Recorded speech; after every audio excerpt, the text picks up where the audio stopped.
everybody. Welcome to System Crafters. I almost said a different channel name, or I don't even know what I'm about to say. Let me just double check stuff. Wow, the text is so big on the chat.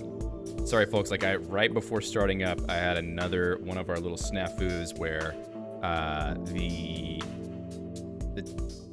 integration I used with MPV to play my background music somehow didn't work. So I had to like scramble to figure it out. And now it seems that I've tweaked some things. Whoops, that was great.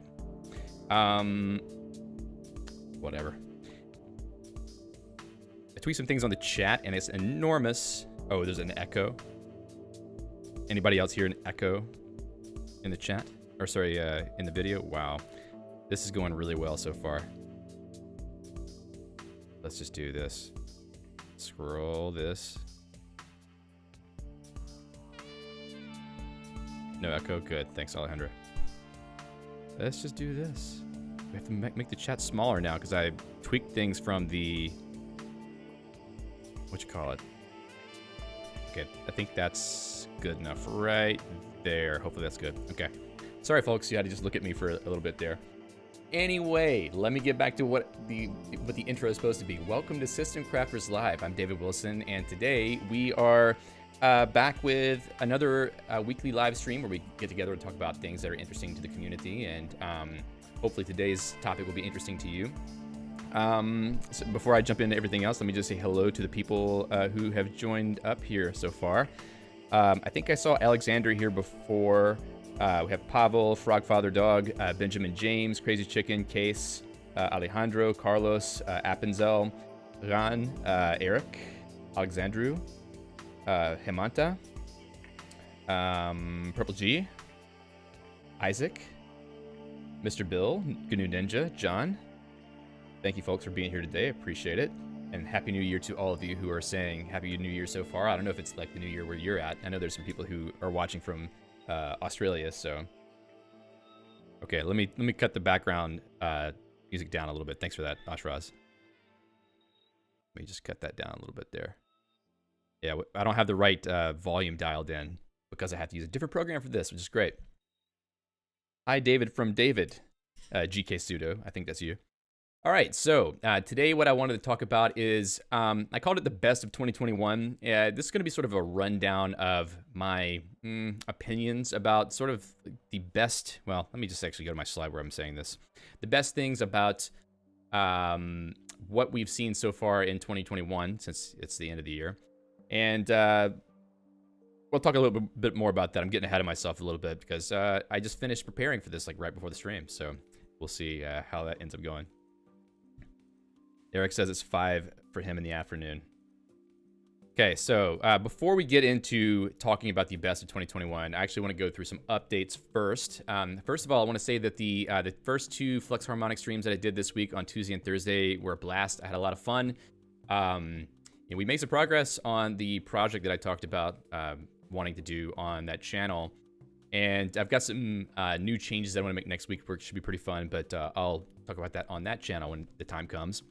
But keep a lookout. This weekend, I'm going to try to edit together a summary video that pulls together sort of like the high points of what we did in the week, so that if you didn't get a chance to watch those streams, you shouldn't have to go watch 6 hours of stream recording just to get caught up. So I'll make a summary video that's going to be hopefully around 10-15 minutes to give you just the rundown of what happened so that you can watch it if you want to check out the streams next week and kind of get up to date. So I can see my green screen flapping again. So yeah, go to fluxharmonic.com/live-streams if you want to see the notes from those episodes or from those streams. And also, I think I have links to the recordings. If I don't, I should probably add those. And also the Flux Harmonic YouTube channel, you can find the recordings there as well. So, you know, that's still an ongoing experiment, figuring out how to do those streams a little bit differently than what we do on System Crafters. Let me turn this up a little bit because I don't hear it at all now that I tweaked it. So it's been fun to experiment with that a bit, and we're going to change things a lot over time, but right now it's a little bit difficult for me to do that whenever I don't have a stable streaming setup. So for now, we're just, you know, doing it the best we can and trying to make some progress on that project. Also, next week, I'm not sure what day it's going to be, but I'm going to have a new System Crafters pre-recorded video I'm not going to say what the topic is yet because I may have to change which topic I do depending on how things go in preparation. But I want to get back to making weekly recorded videos for system crafters. It's something that I wasn't able to do after I moved. So I'm going to try to get back to that now because I know that people have been waiting for those. So I want to get back to doing that. It's fun for me too. So I enjoy, putting those together, and I want to get back to having those be out weekly again. And also I want to say, I will be doing a stream with Prot soon, Priscilla Stavru, who many of you know and have asked me to do something with. It may be next week, it may be the week after next, but we're definitely honing in on a time frame for that, and I'll let you know as soon as I know when it will be in advance, so you'll be able to be there. The reality of things is that since Prot and I both are in Greece, or Greece and Cyprus specifically, the timing of that is going to be different than the normal System Crafter streams, so I'm probably going to make it not the same. It's not going to be on Friday. It's going to be on another day of the week at a different time. So I'll let you know well in advance so you can plan to be there if you want to be there, and otherwise you can just watch the recording of that. So I'm looking forward to that. I think we got a cool topic to talk about, which I won't tell you what it is yet because, I don't want to ruin the, well, it's not really a surprise. It's just, you want to have fresh ears and fresh eyes on something. You don't want to sort of spoil it in advance so people are already thinking about it. So we're going to have a nice chat, and I'm looking forward to talking to Prot because I think that he's a very interesting person and he's done a lot of really cool stuff in the Emacs community. So good to pick his brain on the topic that I have in mind. All right. So before I go any further than what I just did with the updates, I want to say thank you to all of you who have been watching the channel this year, who've been participating, all of you who are members of the community who hang out in the Discord or the IRC or here on the live streams every Friday. I really, really appreciate all of your support and your participation and just sort of being involved. I mean, I started making these videos and streams just because I wanted to, just because I thought it would be fun, and I really like talking about this stuff. But the level of engagement and interest that people have had, especially as far as people who want to actually get involved and help contribute to various things like the wiki, or helping fix little things here and there on the websites, or becoming moderators, all my mods for the Discord and the IRC. I really appreciate all of you being involved and sticking with me, especially this later part of the year where I've been moving and haven't really been as engaged as I was in the first half of the year. So thank you so much. It's been really awesome for me to have sort of a positive response to the things I want to spend my time doing. So it's been really great. And also to the wider Emacs and Geeks communities who have been really welcoming to me sort of showing up and trying to do the YouTube thing, but also helping to promote, certain things. There's certain people who don't really, come to the live streams as far as I know, or, don't really comment on the videos, but they do retweet certain tweets, or maybe they mention me at certain places. So really appreciate all the people who have sort of embraced me as part of the community on both sides of, Emacs and Geeks, and have helped to bring more people to the channel so we can all sort of, enjoy this stuff together. And also, especially those who have been supporting me either, on GitHub sponsors or buying things from the System Crafter store, or people who send random donations, like the two people who sent donations today and yesterday. I don't know if I should mention people's names, but the two of you who sent donations probably know who you are. Thank you very much to those people. I've mentioned it before on the channel. I'll mention it again. My ultimate goal with all of this is to be able to do more and more of this full time, in the sense that I want to be able to spend the majority of my time creating content to teach people how to do stuff that I find interesting, and I guess other people find interesting, but also to sort of inspire people by doing interesting things myself. So I could see a path to getting there, and the people who are supporting right now are helping pave the way for that, and I really appreciate that. It's kind of a big deal for me to be able to receive so much support from people, so thank you very much to all of you. It's been really rewarding for me, I think, primarily from a creative and from a creative standpoint, I guess you could say. Let's see, did the stream die? No, it's still good. All right, so now with all the sappy stuff out of the way, let's take a look back So since today is New Year's Eve in 2021, I thought it'd be fun to take a look back at the highlights of the year, sort of in the realm of what we talk about on this channel. So the things that I've listed in each section are obviously going to be my personal opinion, but part of me listing all these things is because I want to hear your opinions as well. I want to know what you think about all this. So we're going to run through each little section here as we get to it. Let me make sure that I can see the chat from Twitch as well. Chat.restream. I have to use another computer for this right now because I can't switch desktops. Okay. Looks like, yep, probably have somebody there. So, like I said, anytime you want to sort of interject your own suggestions for what the best of 2021 would be, please feel free, but I'll give you my sort of highlights as well. All right, so best Emacs packages. So these are the packages that I've personally enjoyed the most in 2021. And I'm going based on things that I've actually been using regularly and things that I started using in this year. So not things that I've been using before. You know, there's obvious, mentions I can make, like, Magit or org mode. But this year, probably the biggest change to what I've been doing has been through starting to use Vertigo. Now, obviously, Ivy and Helm and other completion systems, or I guess selection frameworks, whatever you want to call them, have been around for a long time. I was using Ivy quite heavily before. But let me just double check. Yep, cool. Vertigo kind of changed the game in that it made things a lot more composable. You can have different pieces being put together, or even just leave it more stripped down and be closer to the in-the-box functionality of Emacs. And Daniel Mindler's done a really good job of sort of, I guess, I'm not going to say creating a new ecosystem, but it's more like, paving the way. Vertigo has been sort of like the best example of one of these new sort of more decentralized completion frameworks that I've seen, as opposed to Ivy or Helm. So it's been really cool to see that project develop. I actually do want to do a video very soon about the extensions to Vertigo that Daniel's been including with the package that I haven't really got to talk about very much or even try yet on the channel. So we're going to do that probably in the next few weeks. But also all the packages that go along with Vertigo that people usually use, like Marginalia, Consult, and Orderless. Those are also very useful packages to go along with Vertigo. Marginalia, I think, is probably... Marginalia and Consult are probably the most, visible ones, because you see the sort of metadata with Marginalia whenever you're trying to, look for files and stuff. And Consult gives you a lot of, helper functions for doing things like, running riprep, or... switching buffers and getting previews of buffer switching, that sort of thing. So it is, that's definitely high on my list as far as sort of impactful, like I'm using it all the time, basically.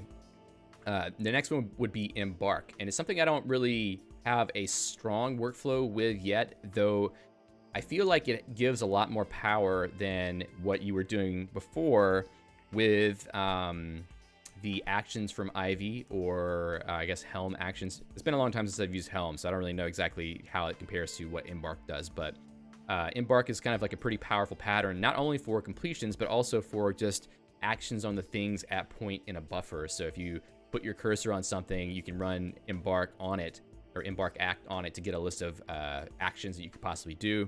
Another thing that I really like about Embark is the something I've used to sort of replace which key, which is like if I press Control C, Control H, I can get this listing of all the prefixes for that, all the bindings for that prefix with all the commands, and even sort of like nested bindings as well.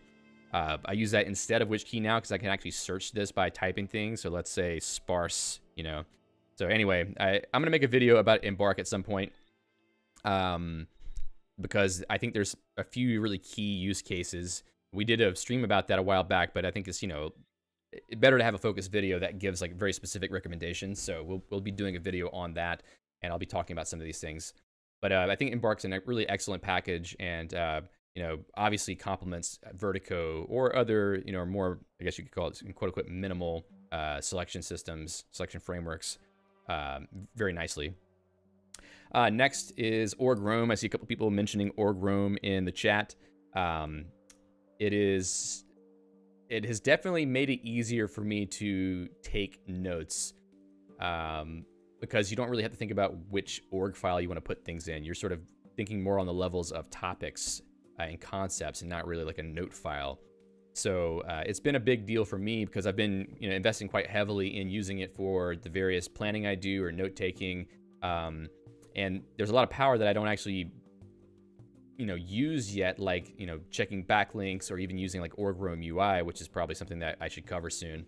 But it does give you more of a system for managing your knowledge and your information that was lacking from org mode before. Now obviously you can just make a bunch of org mode files, store things however you want, link them together however you want, etc. But still, it requires more thought. Sometimes you need to just be able to put an idea down fast without having to think too much about it. You could say capture system is a way to do that. Sure, you could do that with capture system, but I think it's a pretty influential package. It also is one that quite a lot of people are interested in because I've got a lot of feedback and views on those videos. So let's see. Oh, Frowny Benoit says we should talk about Frowny too. So let me actually, I'll add some suggestions here in a moment. So John says, org roam for sure. Your project-based tweaks have changed my entire workflow. Cool, that's great. Yeah, that was kind of fun to try to put those together because I think that there was some stuff there that, was pretty clear value, I think. And let's see, Crazy Chicken says, I dove into org Zettelkasten personally, but so I could keep it tied to a physical Zettelkasten one-to-one. See, I haven't used that one yet, but we can list it here, org Zettelkasten. My pronunciation of Zettelkasten has now drifted because I haven't been saying it. Pavel also says, org roam was quite influential for me this year. Alejandro says Vertigo and org roam +1. Case says I started using Avi for real this year. It's a game changer. Thanks, Karthink. Yeah, we'll mention Karthink's stuff in a little bit. Benoit says Frowny. Yeah, I'll bring that up in a sec. Let's see what else. Yeah, Case says set up EL.el++. GK Sudo says org roam has made a huge improvement to my workflow. Fikri says I need to learn how to write notes to be able to use org roam properly. Yeah, there's a good book for that called geez, what was it called? I suggested it on the org roam the stream, the Zettelkasten stream that we did. I can't remember what the name of it is right now. Alejandro, that actually should have been on my list because I started using it this year. Straight.el. So let's talk about that too. Let's see. Gon says I'm still mostly using capture templates instead of org roam. I still need to integrate it into my workflow. Yeah, it takes some time sometimes to integrate some of these things into the workflow. Case says maybe org roam should be my New Year's resolution. Rahul says I enjoyed eglot so much this year. It's magic. I should try depending on eglot a little bit more because it's pretty good. I like the ideas behind that package. Just an alternative to LSP mode, obviously. Pavel says my other candidates are EMMS and LFeed and EXWM. Okay, Pavel has got the right name for the book. How to make smart notes or how to take smart notes? But that's the right one. Oh, and Benoit mentions Popper. Yeah, Popper's a good candidate here. I almost typed pooper, which is not what we want to be writing here.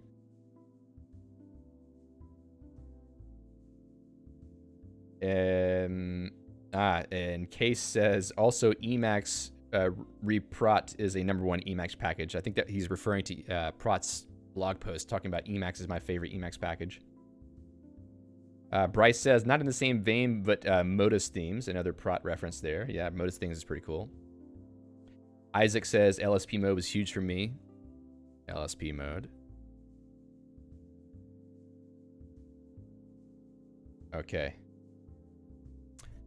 All right, so I skipped ahead a little bit here, but the next one would be setup.el. I haven't really done a video on this yet. There's a lot of things that I've been doing this year that I haven't gotten back to making videos on.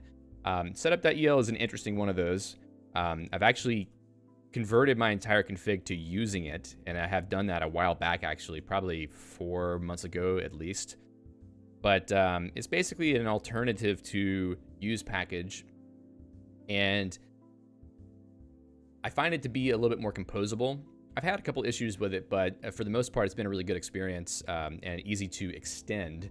I think use package is probably, I mean, it is extensible, but I've never tried to extend it. But setup.el sort of, invites you to extend it in a way. So I've really enjoyed using that, and it is sort of the foundation of my config right now. I've been able to do some pretty cool stuff with it, like being able to selectively pull packages from Guix or straight.el depending on how I have the setup form declared, and it can automatically generate a Guix manifest for all the packages that should come from Guix. So that's kind of a cool thing. Let's see, tab bar mode, Alejandro says. Yeah, that's a built-in thing, so I didn't really bring it in, but we should mention it though, because it is sort of a cool package. Tab bar mode, yep, Mo.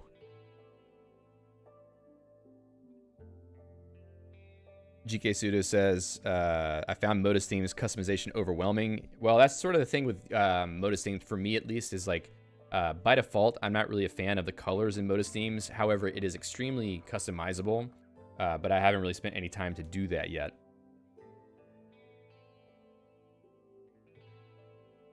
Powermode.el, what is that?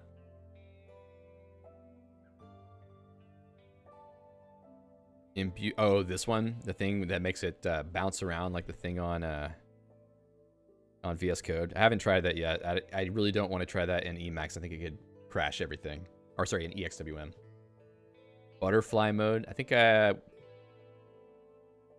I don't want to do that here, but I think it will make your buffer go crazy.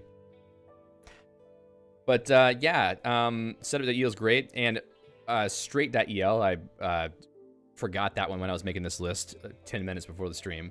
But straight.el is an alternative to package.el in Emacs, which is built into Emacs. Straight.el makes it a lot easier to pull Emacs packages from Git repositories, and it also makes it easy to lock your set of installed packages to specific versions or commits of packages that you use, for the purpose of making sure that whenever you pull up your configure on another machine, you get the exact same configuration. Because one problem that I've had in the past with Emacs packages is whenever you sync your configuration from one machine to another, you might have an older version of the package archives set up with package.el, so you get like an older version of packages, or even potentially new version of packages that have changes that your configuration doesn't expect, and it just causes random issues. So Straight could actually help with that.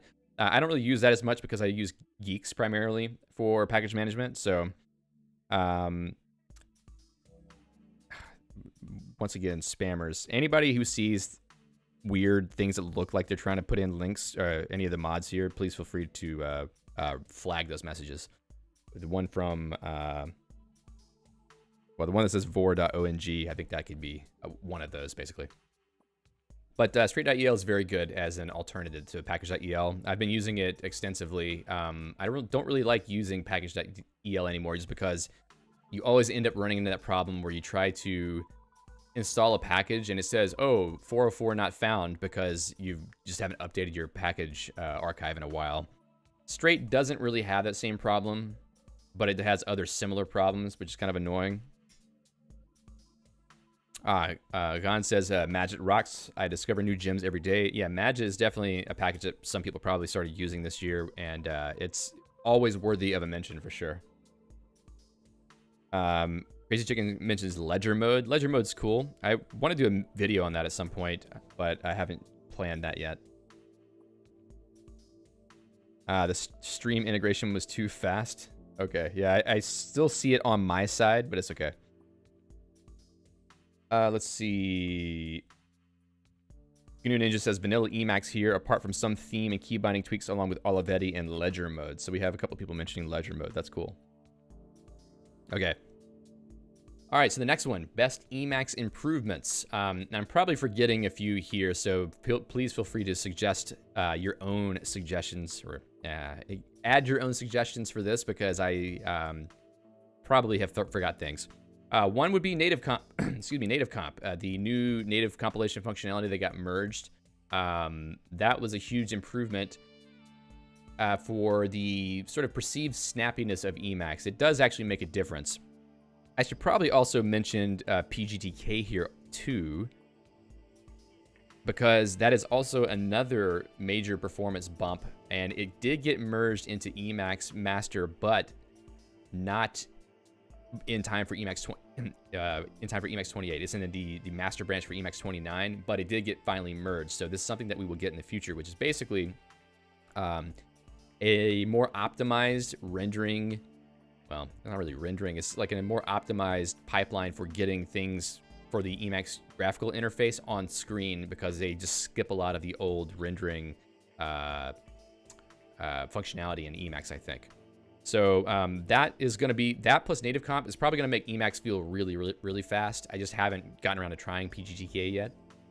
I also heard, one thing I was saying on streams a while back is that PGTK probably won't work with EXWM, but I saw an issue on the EXWM repo by Steb Alien, I think it was, saying that he got it working. There's a couple bugs that need to be fixed in EXWM because there's a little, slight differences in how the Emacs frames are created.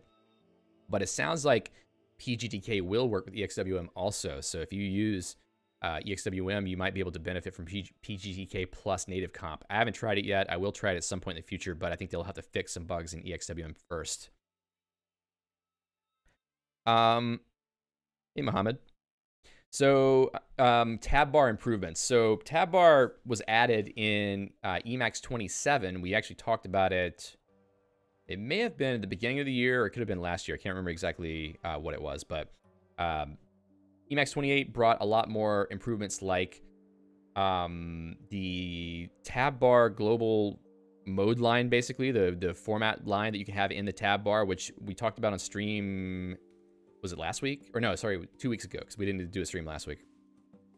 But that's pretty cool, because it actually gives you the ability to have something like a global mode line, and I want to try to get my own configuration moved over to that at some point, because I feel like I can just get rid of having polybar. I don't really need a panel anymore if I could just use that. One cool thing I also saw on Karthink's blog, karthinks.com, which was brought up this morning in the IRC. I can't remember who brought it up, but Karthink brought up this use of the tab bar, where you could actually put the menu bar as an icon inside of the tab bar, so you don't have to show the menu bar, but you can still get access to it. And he put like a cool little lambda letter that you can click on to get the menu. So the tab bar is actually quite interesting as a user interface element. I think it's going to be, getting some prime time usefulness pretty soon with the kind of customizations you can do with it. So I'm quite curious to get my own config moved over to it and see if I can polish some of the parts that are needed for my own workflow. Like I've been using perspective.el for a long time for having, independent buffer lists, but I think I can probably implement the same thing in tab bar mode. So I'll try that pretty soon, I think. Hey, Karthik, we were just talking about you. JP Ventura says, what package are you using for live presentations? This is org present. Did I use org present this year? Maybe I should have mentioned that in my set of Emacs packages that were the best. Let's just put that there, because I think I did start using it this year. Org present, excellent package for presentations. Now, I will say org present is pretty minimal by default, and I did some customizations to it in my configuration. If you want to go take a look at org present, there's an org present section here, and that's, if you go to my dot files on GitHub, you can find it pretty easily, I think. But I did some customizations, which really isn't that much code, but it makes it look like what you see on the screen here. Just changing some font faces and changing some key bindings and whatnot. But great package, really excellent package. Let's see. Also, color emoji support. I know it sounds stupid to say that this is a great Emacs improvement, but it is something that was kind of hard to get right in the past.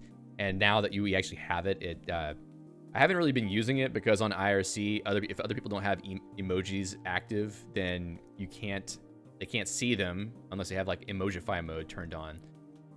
But I think, you know, as more people get moved up to Emacs 28, we should all be able to use emojis, color emojis very nicely in our emails and in our IRC messages and whatnot. And it should be, you know, make things a little easier. A lot of people use emojis now for communication. You know, it makes sense that, you know, Emacs should get access to that. It feels like we're getting pulled out of the dark ages and more into the modern realm. And I think that, you know, overall, Emacs 28 really does feel to me like a lot of broad improvements that really raise the modernity, I guess you could say, of Emacs, and, you know, put really useful things in the box so that we feel like we have a good platform for the next few years of using Emacs. So I feel really good about sort of what the maintainer team and the contributors are doing with Emacs as far as giving us new things that are useful and interesting to keep us engaged in using the project. I mean, obviously, Emacs is very unique, and it would be difficult for me to imagine moving to something else because this is not a text editor for me. This is like everything. It's my desktop environment. It's like the core of my workflow. But it feels good knowing that there's real improvements going into the box, and, you know, things are going to get faster. They're going to get better over time. Sabin says, "Hey, nice stream. Thank you."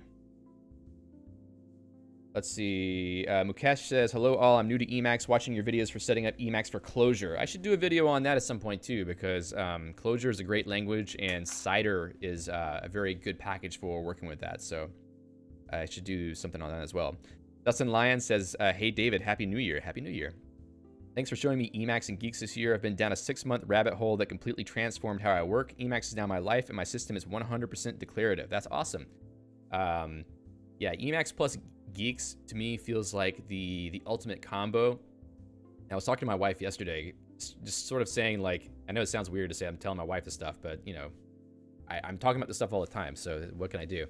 But basically saying that, you know, this channel is called System Crafters, and you would think that eventually I would try to like branch off and talk about other Linux distributions or other programs for workflow and stuff, but I really just feel like that's not interesting to me, because the ultimate combo is what we're already talking about here. GNU Guix plus Emacs and plus the other various tools that kind of go along with that. I just don't think that I would want to delve out of that realm unless it's just a sort of contrast with other tools. I mean, we could talk about Nix, but I'm not really interested in Nix, even though you could say maybe it's further along than Guix in terms of the number of packages and sort of the user base and whatnot. But I don't know. There's just something about this combination, these Lisp-focused, highly hackable programs and systems that it really just can't be beat. So I'm glad to hear, Dustin, that you were able to get your stuff set up, because it's really, really fun. Ramses says, "Have you seen Dtash? It's a package to run shell commands completely detached from Emacs." Yeah, actually, someone sent me an email about that the other day, and I have not gotten a chance to reply to them yet. So, Magnus, if you're watching this, I did get your email.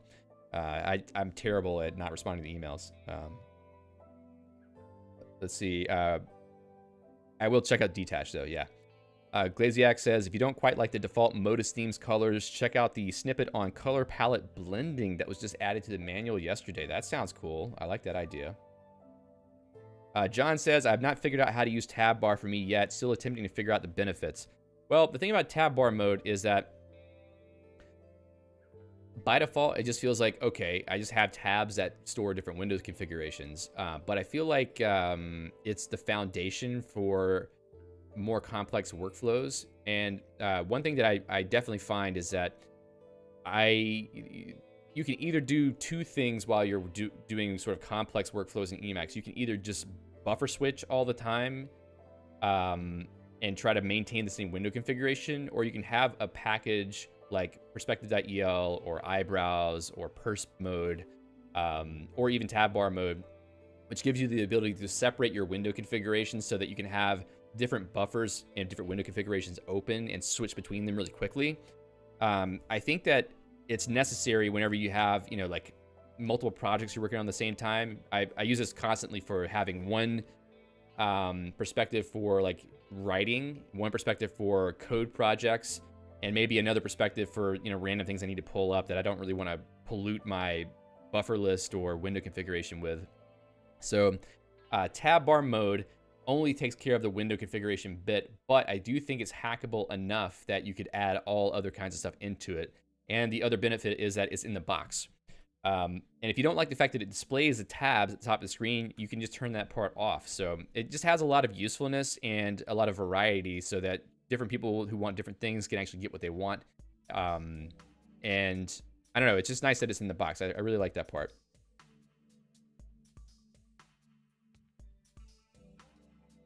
Gavin says, back to Egyptian, hieroglyph mode in Emacs. Yeah, I think you're referring to the emojis, right? Let's see. GNU Ninja says org present is now on my things to checklist. Well, I'll tell you, the first time I used org present, it was very underwhelming to me because it didn't really change the view or the look of the org document very much. It only just narrows to the current heading, major heading. But when I tweaked it a bit, it did get a lot better. So you do have to do a little bit of work to tweak it the way that you want it. Pavel says, I want to try displaying the perspective list in the tab bar. I'm pretty sure it's possible. Yeah, definitely I think it's possible. Crazy Chicken says, Emacs is not a text editor, it's a Lisp interpreter. Yes, it's a Lisp environment for sure. Pavel says, given just how much time I've spent figuring out perspective.el code, yeah, you've definitely gone farther than I did. I didn't try to move perspectives between EXWM workspaces. I didn't really have a need to because I have a very specific workflow with how I use EXWM workspaces. I don't really move things that much, even with multiple screens, but I can see why that would be necessary. Elephant says, I'm, where was it? It jumped away. Elephant says, I'm super excited about the emoji support, honestly. Yeah, I mean, I think it's good. Kay says, lol, my wife smiles and nods. Yeah, that's basically what my wife does too. She tries hard to sound interested. As long as our partners are supportive, right? Yeah, well, I can say that my wife is very supportive, despite the fact that what I'm doing looks crazy. JP says, your presentation style solves my problem of formatting code for keynotes, RESTful APIs, GraphQL, etc. Also is much cleaner than Jupyter notebooks. Yeah, I mean, it's nice using org files for presentations because you can bake code in. One thing that is a problem a little bit with org present is that when new things get added to the document, like for instance, if you were to evaluate something in a code block and it adds something like the result after that block, sometimes the way that the slide gets narrowed by org present, the new things that get inserted don't act quite right. So keep that in mind. Some things might not work like you think they will. Alejandro says, I show the perspectives with the tab bar format global in the tab bar format. Yeah, you could definitely shove that in there for sure. Gma says, my wife says I'm a nerd. Yeah, well, my wife probably would say I'm a nerd.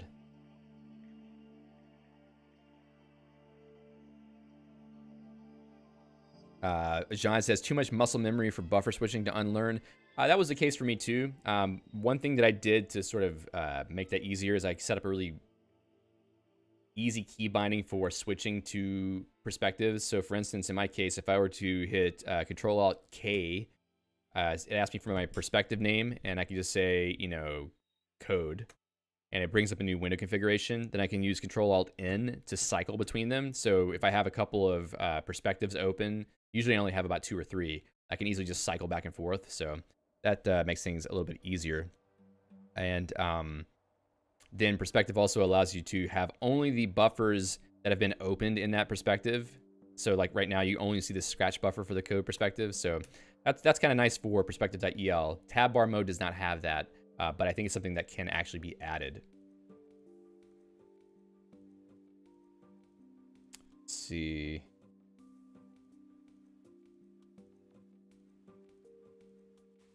Karthink says the tab bar can show arbitrary info just like the mode line. Yep, it's basically the same design as the mode line in terms of what information can be put in there. Because you can also put menus in the mode line too. You can click on something and have a menu pop up. Just like whenever you click on like whatever this minions bar is, you get to see all the modes that are being hidden. If you click on the mode itself, you get a menu here. So, you know, menus are a part of just the mode line system, I think.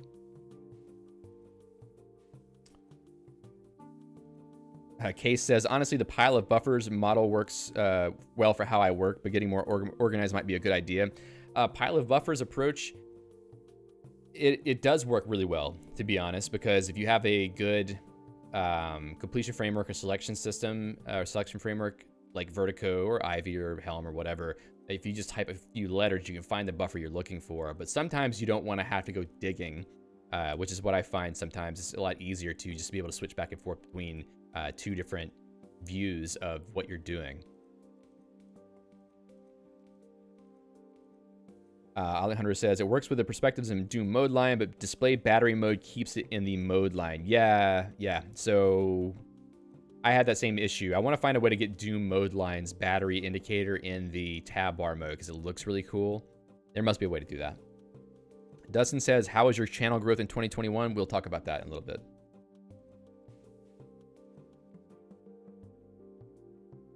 DePaul says, your session on Git rebase using Magit and Emacs was a lifesaver for me. Personally planning to use org mode more in 2022. That's great. I'm glad that you enjoyed the rebase stuff. That is one of the major things I use Magit for in my day-to-day work all the time. I'm rebasing things constantly or using instant fix-up. Totally key functionality for me in how I do coding.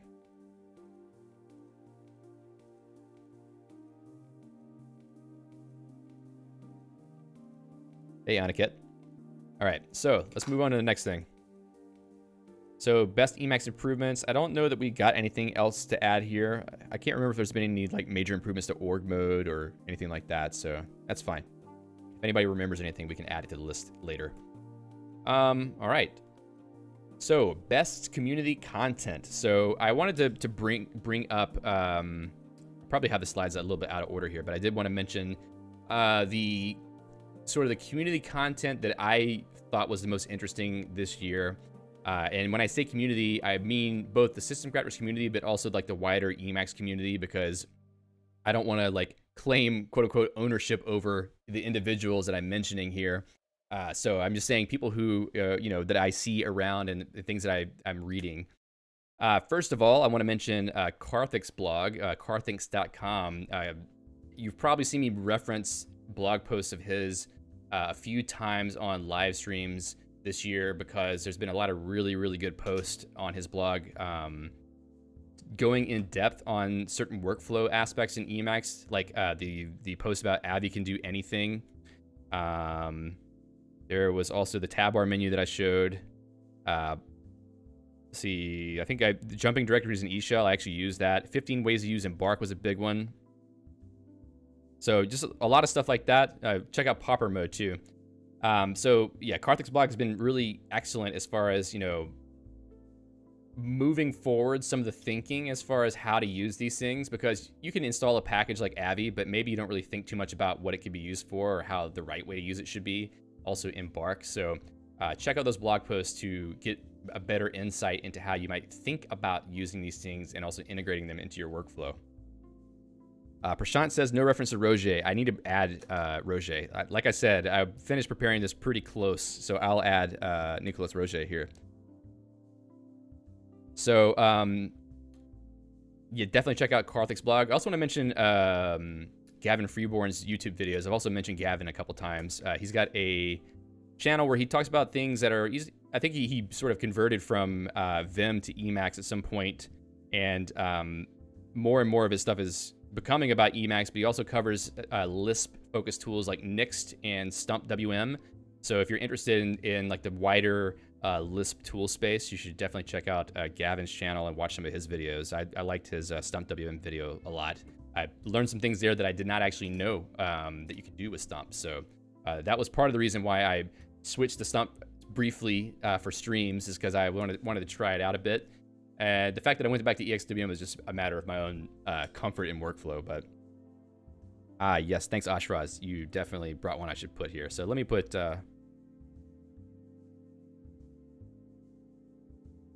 and then Sacha Chua. Okay.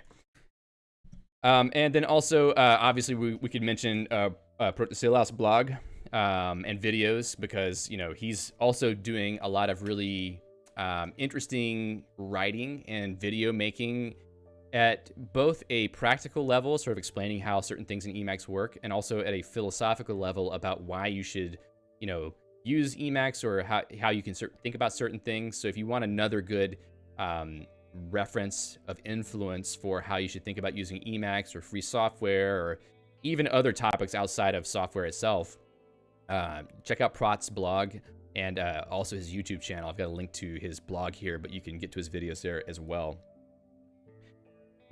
See you, Gavin. Thanks so much for joining. Happy New Year. Also, thanks a lot for your help on the Flux Harmonic streams this week. I appreciate that. Oh, yeah. Okay. So I should mention those two. Thanks, Ashraz. So let's go in the suggestions, because I think I should put in Fundrex config, and also, what was it? Techosaur. Yeah. Also, pkal's blog. Pkal, or Philip, is the author of setup.el. I think he also is the maintainer of the non-GNU ELPA, among other things. I think he maintains a couple of stuff packages in Emacs too. But his blog also is a really cool place to learn some stuff about Emacs that you might not know. Learn a couple things about tab bar mode from his blog. He's also written a little bit about Guix, but mostly Emacs and other related tech stuff. So definitely check out his blog there. Also want to mention Pavel Koritov, or SqrtMinusOne, who is one of the moderators at the System Crafters Discord, and also, you know, very long-time contributor in the community. He's had a few really cool posts about, like, there was one about using integrating Emacs with i3. There was one about EMMS, and I think that probably we're going to see one soon about EXWM, because he switched over to that recently. But it's been cool seeing him put out some really great posts. Let me drop one here that Ramses mentioned.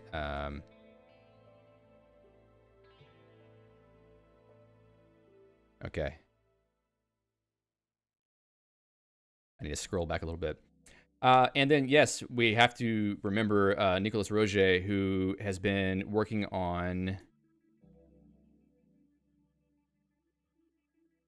the nano themes and other related really interesting user interface improvements to Emacs.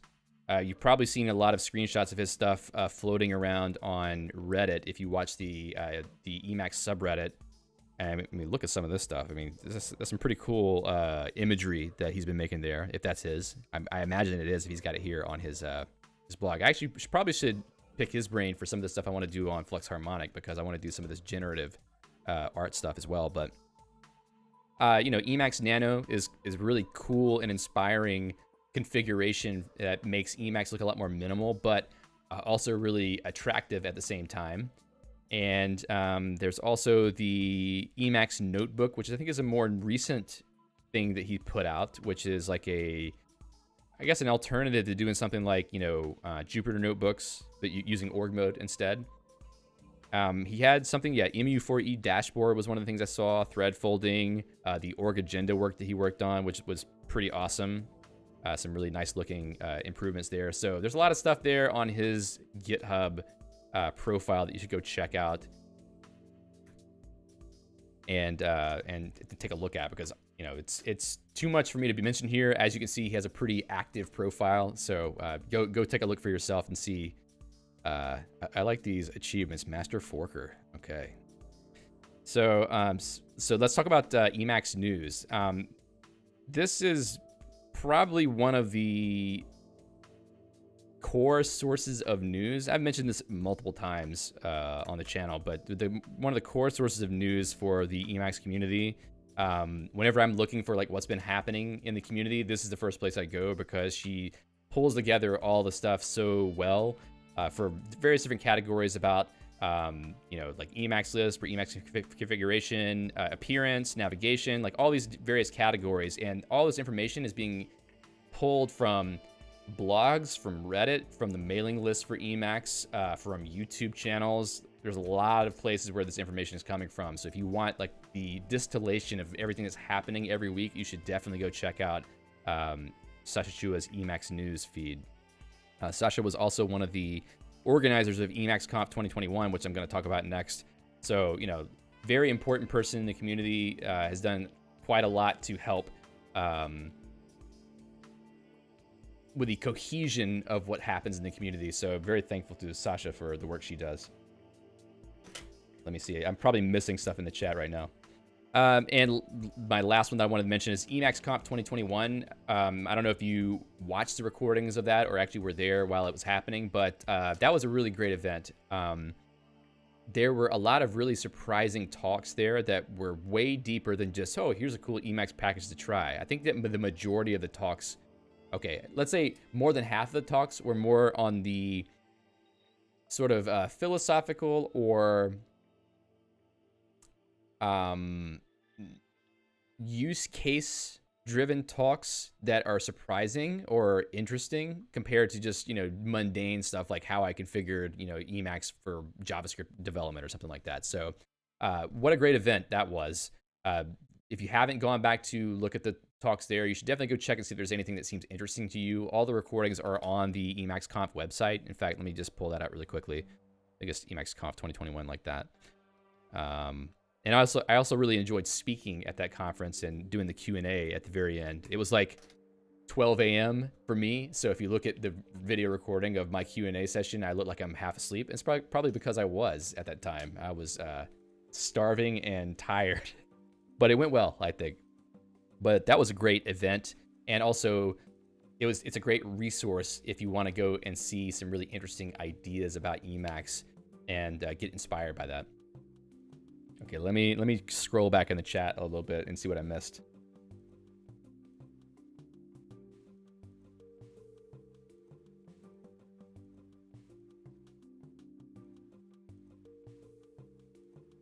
Okay. +1 to Emacs news. Fikri says, will you use Nix browser? Every time I try to use Nix browser, it just doesn't work well for me, and not because of any issues with it, but it's just like it doesn't gel with my workflow. So I keep trying it, and I'm gonna make an effort at some point, but it never sticks very long whenever I try it.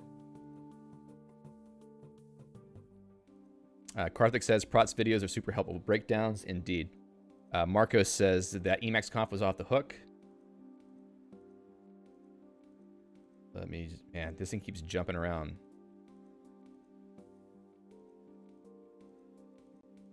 Crazy Chicken says, Prot's a great philosopher that brought out the Emacs environment philosophy. Yeah. Alejandro says, I'm actually copying Fundrak's style of documentation configuration for my own configs, but I'm writing it in Spanish. That's great. A couple of votes for Andrea with the multiple Emacs blog posts. Pavel says, yeah, I've probably collected enough EXW and tricks for a blog post already. Yeah, you definitely have. Pimu says, Sha Li, there's some useful content there. I know that Sha Li is doing a lot of live streams these days, but he's got, you know, a pretty extensive website about Emacs and Emacs Lisp. Yeah, Karthik says, Sha Li's tutorials have been around forever. I remember using them to learn eLisp in the mid-2000s. Yeah, the first time I started really learning Emacs in earnest, I would say probably around 2014. Sha Li's website was one of the ones I was learning some things from, and I was also using Ergo Emacs, which is one of the key binding configurations that he put together, since he was kind of big on ergonomic key bindings at the time. Probably still is.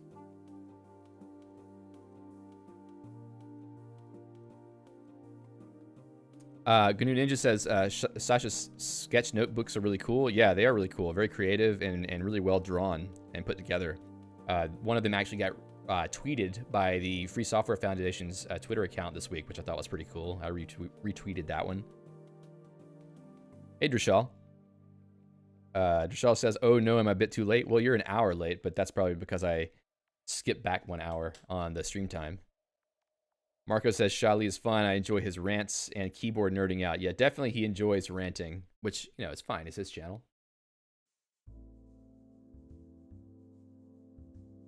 No, ranting is a perfectly valid form of content creation. It's not really my type of content because I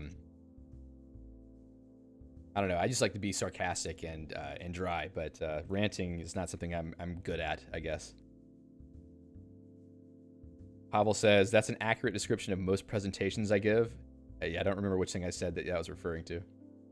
Okay. Al's Journey says, how are you doing? I'm doing good. Al, how are you? Okay, so Fundrock's config. Fundrock is a member of the System Crafters community, has been very active in the Discord, and has really cool configuration website that you should check out that he put together. I think he's also got a Stump WM configuration, which is really good. I don't see it listed here, but I'm going to link it. So definitely check that out if you want another, you know, good example of what you can do with a literate config, and you know, how you can make it look really nice. I mean, this is a really nice looking configuration site for sure. There people like Fundrock and Techosaur and Silaus, they all put a lot of effort into making a really well written and nice looking literate config. I have not done that. I need to spend a little bit more time polishing how mine is laid out, I think. Marco says, I worked for VinConf. Betrayal. Ah, did you? What did you do? Okay, let me pull up Techosaur's config. Let's see, blog.techosaur.com. If you don't know Techosaur, I did a dot file detective. I did 2 dot file detectives and I stopped. I need to get back to that. The reason why I stopped is because I was getting stressed out about how I'm going to, well, how can I get to your configuration? How to schedule people to be available while I'm going through their configurations, actually either by video or by voice chat, so I can have a discussion with them. I need to get that going at some point in the future. Emacs config. See you, Alejandro. Happy New Year. Marco says, I help with the site. Well, that's cool. There's nothing wrong with being a part of the Vim community also. I don't have a problem with people using Vim. I mean, I use Vim every now and then to edit a file. All right, so I think that's the website. So Techosaur's configuration is very cool, very nicely presented. A lot of stuff like graphs and whatnot about certain things. Very cool configuration to take a look at if you want to see how far you can go with a literate config, and also a lot of customization to Emacs itself. Techosaur is, I think, one of the maintainers of org now, doing the community posts about what the news, I think, was it This Week in Org, and also working on some of the exporter functionality for HTML5, which I think is really cool. Hey, Seek. You're not that late. I mean, it's always nice to see you. All the people who say, oh, I'm late, you know, I'm just glad you're here, okay? Don't worry about being late. If you show up, that's awesome. It's great. Case says, honestly, another good idea for stream might be hardware crafting. Well, I'm not really good at that kind of thing. But maybe Benoit should do that. Elephant says, I would really love more dot file detective. I need to do that. I think that's really an important thing that we should be doing, is like taking a look at other people's configurations to see what we can learn from it. Andrea's moldable Emacs. Moldable Emacs. I haven't really read many of these posts, but I've been seeing them around a lot and people seem to like them. So definitely check out Andrea's blog, where there's a lot of posts about moldable Emacs. There is some stuff that he was talking about doing Emacs with Nixt, which I think is a cool topic, integrating those two things. And Shah Lee's website is, well, the main website is here, but I think he has a specific Emacs site, so I'll link the Emacs site.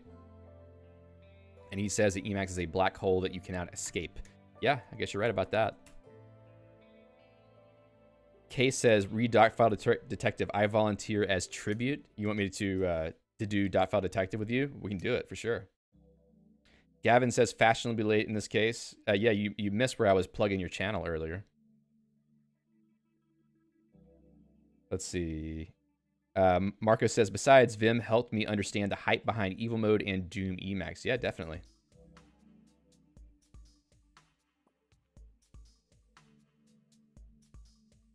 Case says, moldable Emacs is something I do not understand, but it seems super cool. Well, I mean, Emacs is sort of moldable by default, so I don't really know what what we're defining as moldable here, I guess.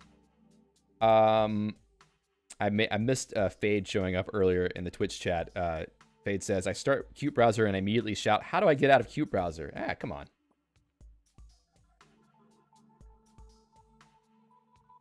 Bankruptcy 8 is getting close. Gavin says, I wonder if there's a Lisp-inspired HDL. What's an HDL?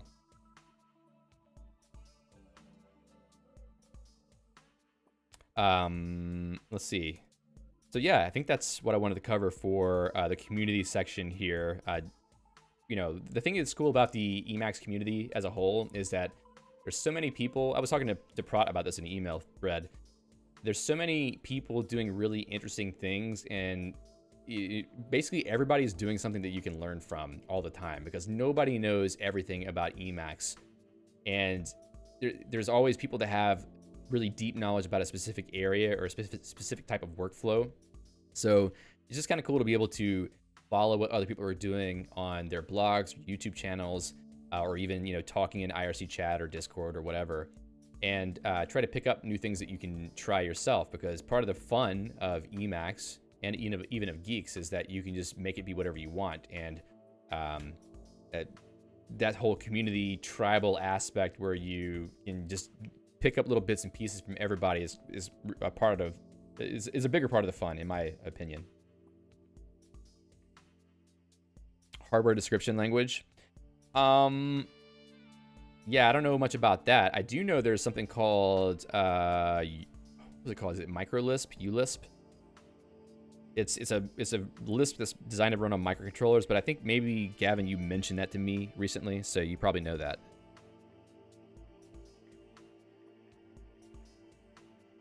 Verilog, yeah. I've used Verilog for like a month in college in a hardware class, but I don't really know much about that. Tekakutli says Mullican with his UI prompting research. Pen.el. Yeah, I've seen that. I haven't used it yet, but that's kind of cool. You can just get Emacs to write your blog post for you if you want, I think. Seek says, will there be any multi-threading in Emacs? There is already.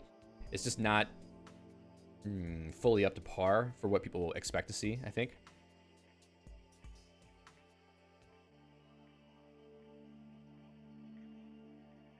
Let's see. Yeah, Marco says that Emacs Nano and Elegant Emacs looks so soothing and neat. Yeah, it really does.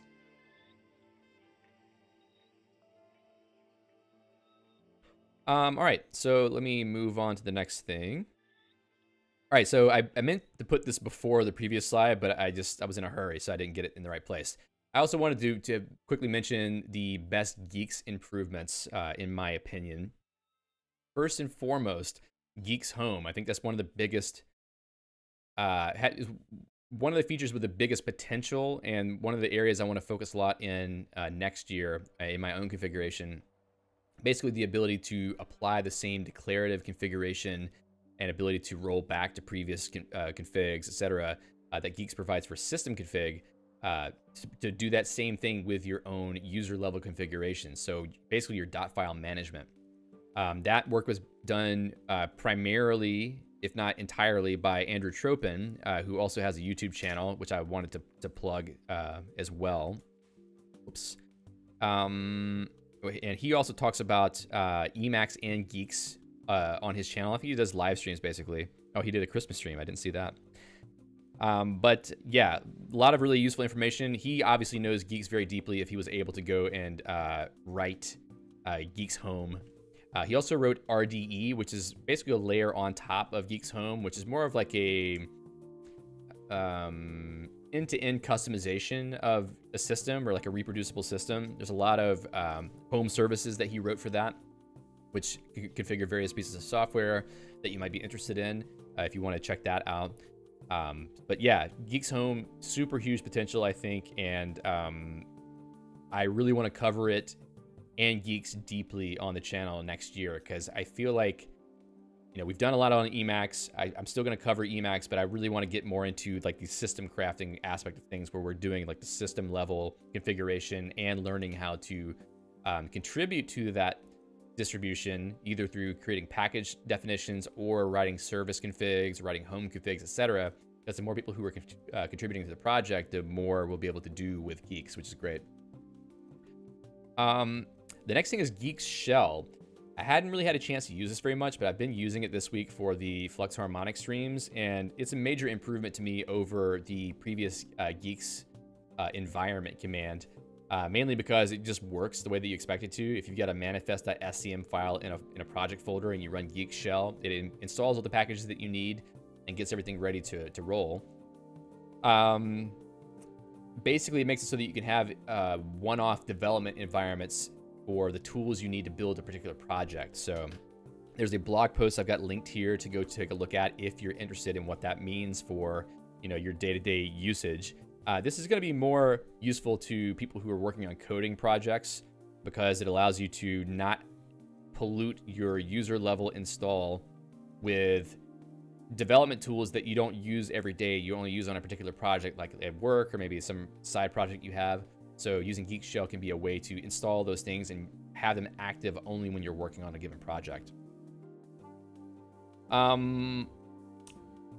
Also, the improved package description format. So apparently this was a big effort that was happening behind the scenes that I was not aware of, because I haven't been paying attention to the mailing list.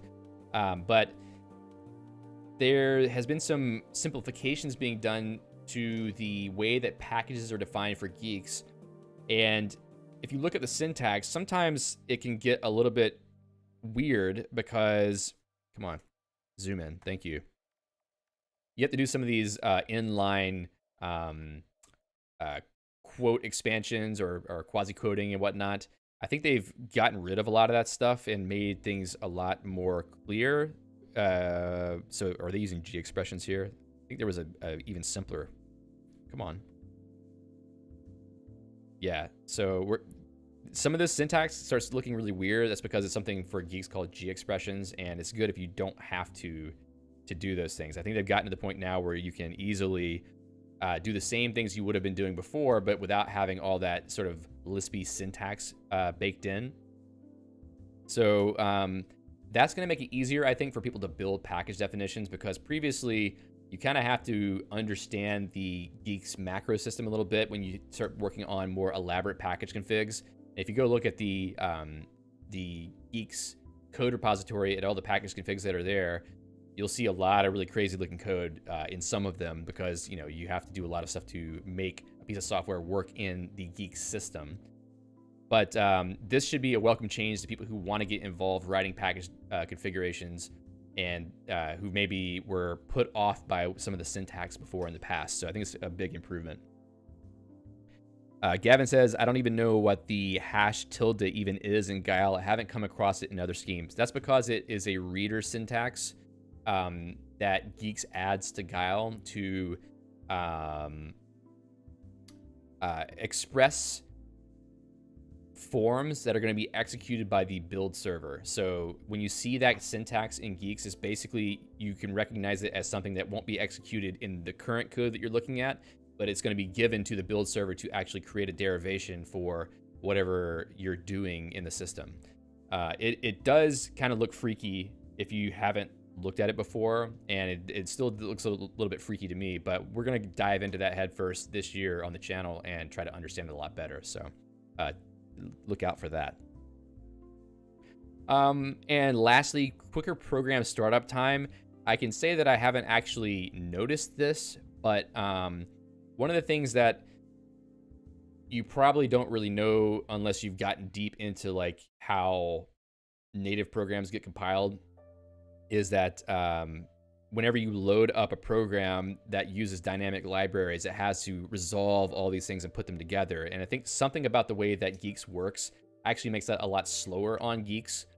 But this year there was some work done to speed that up. I don't really understand everything about what is being described here, but the synopsis is that I think it means now you won't have such slow startup times for certain programs that have a lot of dynamic libraries that need to be loaded in. So very good improvement there, just to make Guix feel more snappy. One thing that would be nice is if Guix itself was faster whenever it was building certain types of profiles, because if you have a profile with a lot of desktop apps in it, it can take a long time for it to digest all the stuff to put together. But maybe that's something that will come in the future. And we'll see if anybody has any suggestions for Guix improvements here. Probably not as many as for Emacs, I would imagine. Checking the chat now. Gavin says, there is threads for Emacs, basically coroutines, as well as async.el for parallel computing. Technically says, Andrew Tropin wants to bring decentralization over IPFS to Guix substitutes this year. That would be nice if it means that we would have greater availability for substitutes, but then again, you have to deal with the inconsistency of the average person's bandwidth, so I wonder how that would work.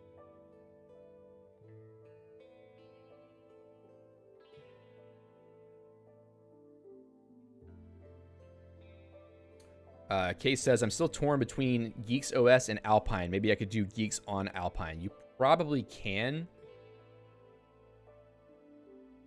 Maybe. I don't know if Alpine completely gets rid of the GNU toolset, because I know that they were using BusyBox or something, but you might be able to get, if Guile is on Alpine, then in theory, Guix could also be built there. Benoit says, with direnv, it should be great. Yeah, there is something in the Guix cookbook about how you can use direnv with Guix Shell to get that kind of functionality.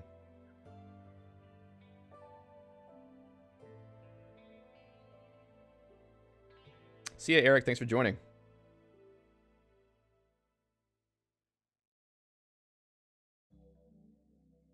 Let's see. Gavin says, videos on this kind of Guix syntax are what I really have wanted. Using Guix at work would convince me to move from Nix. Yeah. Gavin says, not that I do a lot with Nix, I just want Emacs 27 plus. Well, you can get that from the Flat Watson Guix channel, because I'm using Emacs 28 from there, basically. Happy GNU year. I'm surprised you're the first person to say that. Shtiz says, Happy New Year to the community from Nepal. Happy New Year to you. Thank you so much.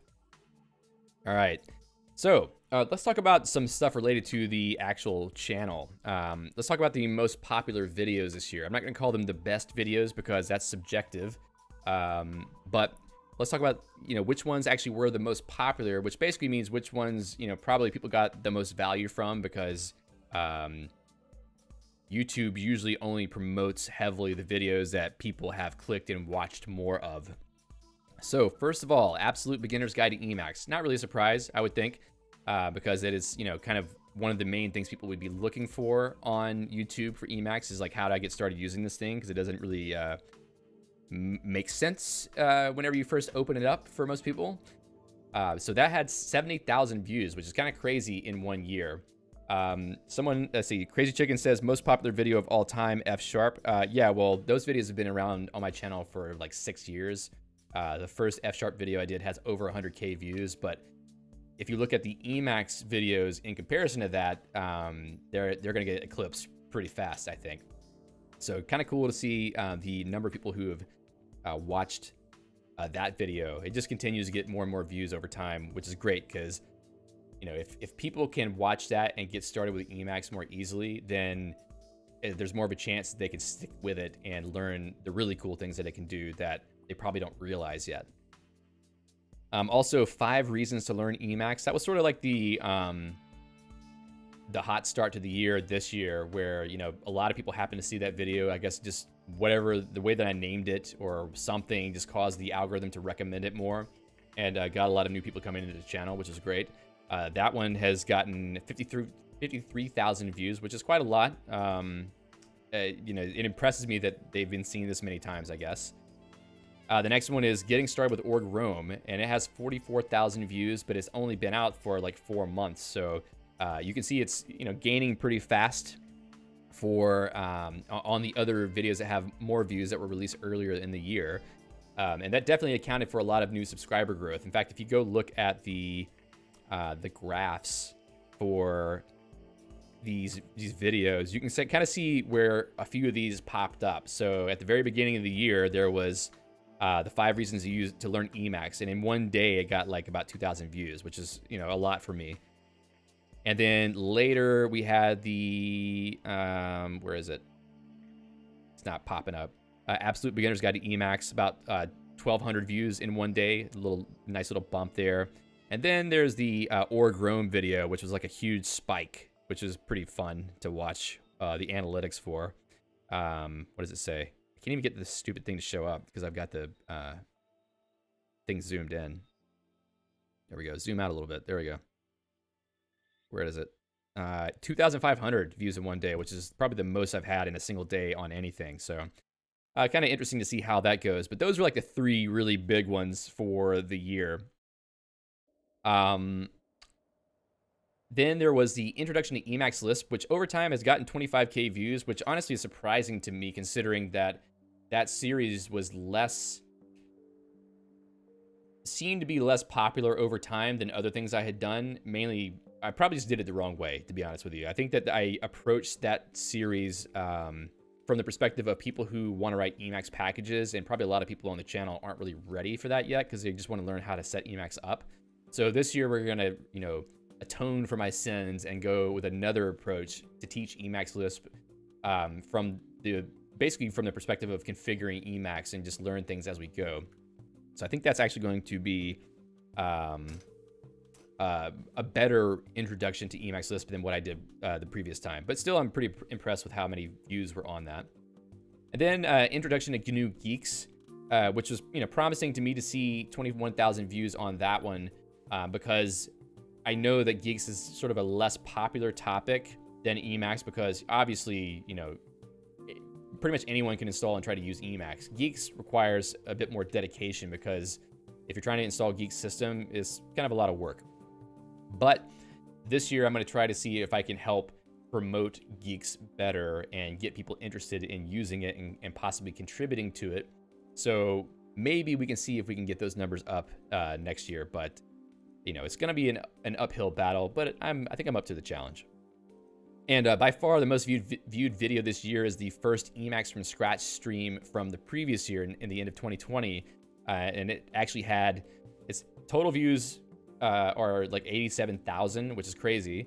And 68,000 of the views came this year. So that one continues to get views, which is a little bit sad considering I made some critical mistakes in that video that people have kept bumping into over time. So, you know, it still seems to have been pretty helpful to people, I think. Let's see some stuff in the chat here. Crazy Chicken says, you've definitely got a digestible format for delving into Emacs. Thanks. I appreciate that. Benoit says, I would vote for the streams and IRC. They kept me sane in this weird time. Well, that's nice for me to hear. They actually did the same for me. Doing the streams and, you know, having people to chat with every day on IRC and Discord has been great for me. It's definitely been an outlet while the world has been going crazy with COVID. So it's good to hear that it's been the same for others. Pavel says, my favorite is probably that stream where you were macro expanding use package. Yeah, I don't remember what I called that one, but that was fun. I enjoyed that one because you kind of got to peek behind the curtain about how use package works. Dustin says, what did you do in June that caused the bump and the sustained bump? Let me see. Where is that? This one here. I think sometimes the algorithm just happens to throw me a bone and start promoting one of my videos a little bit more again. And that seems to be a bump in the Absolute Beginner's Guide to Emacs, which then persisted a bit and then started growing more over time. So I don't know what to say about that. There was also the other videos that went up a bit more too. Some of the Emacs from Scratch videos and the 5 reasons to learn Emacs. So in June, the most views were coming from videos that I had already posted a while back. And it seems to be the case in general here, which is interesting. Are those the ones that are at the top of the list? Yeah. Oh, yeah. Okay. DePaul says a new approach for Emacs Lisp tutorials seems better. Yeah, I think it's going to be much better. Tekakutli says, I remembered another one, TUI.el. It's React.js, but within Emacs. Yeah, that one is really cool. There was a video on that at EmacsConf that when I was watching the chat around that video, people were very impressed. So I need to go back and look at that a little bit more. Gavin says maybe it was related to the DT shout out. That one actually happened, I want to say around March timeframe somewhere. And I'll mention that in a moment too. Karthink says, have you thought about doing more shorts? There are many interesting packages that don't need a full 10 minutes to demo. Yes, I do want to do more shorts. I think that might be the most sustainable way for me to do more Emacs videos this year when I'm doing like another channel with 2 streams per week and, you know, the live stream on Fridays for this one. And then other bigger videos around other areas like Guile Scheme or Guix. So there's lots of smaller packages that are, you know, that don't take so long to cover that I need to do short videos on. So I'm thinking like, you know, 5 to 10 minute videos or even shorts like, you know, 1.5 minutes potentially. I want to do more of those. Just, you know, it takes time to plan those, surprisingly. DePaul says about Guix, I used a laptop for programming and didn't find the real benefit of switching to Guix. I tried but couldn't really appreciate the complexity. FYI, currently using Arch. Yeah, Guix is, you know, it requires a lot of effort in the beginning to get set up, and I can see why someone would think that it doesn't really pay off. There's a lot of people in the system crafters community who have used Guix for a little while and switched to other things, and you know, it always makes sense to me when people do that because it's you know, there's not as many packages in Guix available, which is something that we can actually solve if we contribute the packages. But you know, it's, if you want to have a smooth usage of Guix, it does take a lot of effort and also being tolerant of things. And I'm the type of person who can be tolerant of problems to a large degree. So I don't really get, I mean, I guess I've been able to stick with Guix mainly because of that, and because I'm kind of I'm interested in the model and also using Scheme as the way to describe the system. But hopefully over the year, next year, I'll be able to make a case again for why people should use it. And that may actually be the first video that I do for 2022, actually, is making a case for why somebody should try to use Guix. Let's see. What other favorites? Yeah, Benoit is one of the people I was thinking of who was on Guix for a bit and then switched to Nix. I think he went back to Arch briefly and then to Nix, I think, right? All right. Best channel moments. So these are sort of like the highlights for me this year as far as what happened on the channel. The first one would be the 5 reasons video taking off. So at the beginning of the beginning of 2021,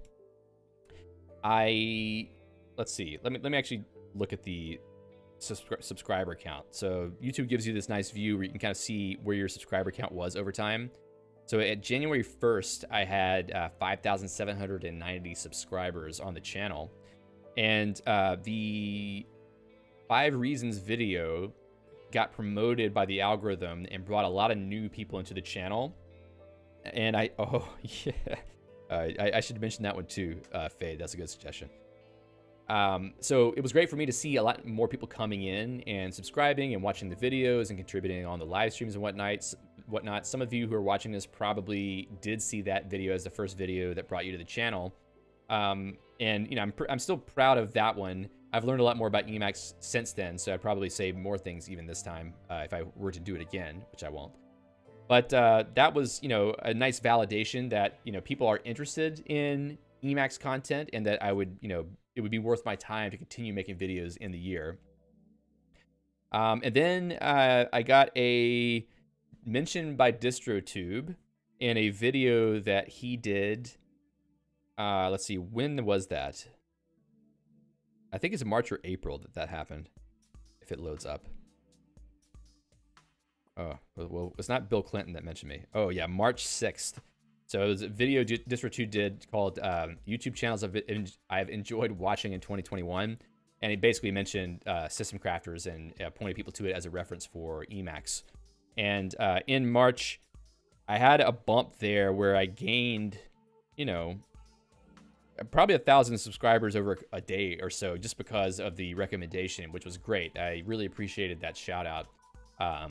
And you know, I like the fact that he was, you know, he's made multiple videos over the years promoting other channels, and that's part of the reason why I do the same thing too. Is like it can help people who are creating useful content to get more exposure if you are actually actively promoting their channels, or, you know, at least, you know, drawing other people's attention to those channels. So you know, that was a big deal for me to be able to get sort of exposure from that channel. The funny thing to me is that, and a little bit of YouTube inside baseball here, around that same time is when DistroTube's channel hit 100K subscribers, and since then he's gained, let's see if I can go back to that window, 100K subscribers around March that he reached, and now he's got 162,000 subscribers. It seems like there's a threshold you cross on YouTube that once you get to a certain subscriber count, it just starts to cascade. Now, another channel that has grown significantly this year that I've seen is Mental Outlaw, which is another Linux channel that I don't really watch, but I've been sort of seeing them show up every now and then. I've been impressed with how fast that channel is growing.